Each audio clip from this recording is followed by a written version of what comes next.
आज करण दादा जा रहे थे वापस देहरादून और सर आज जा रहे हैं नैनीताल। तो नमस्कार दोस्तों, मैं राहुल देवभूमि उत्तराखंड से।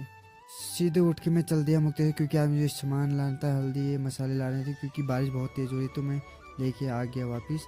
तो इनने भी तिरपाल लगाई थी, तो उसके आके मैं यहाँ पे पेड़ पे कुछ बैठा था, देख रहा था तो दिखा नहीं। तो उसके बाद मुक्कुल और मोहित बनाते थे नाश्ता।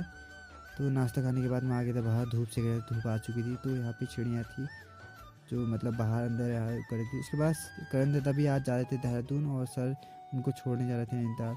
उनके चलने जाने के बाद यहाँ पर ट्रैफिक कितना हो गया था क्या बताओ, चलने का लायक नहीं हो रखा था। 1 घंटा लगा इनको। उसके बाद मैं भी घर को जा रहा था। तो आज मैं घर जा रहा हूँ क्योंकि पापा होटल में यहाँ गेस्ट आए। तो घर जाके मौसम कुछ खुल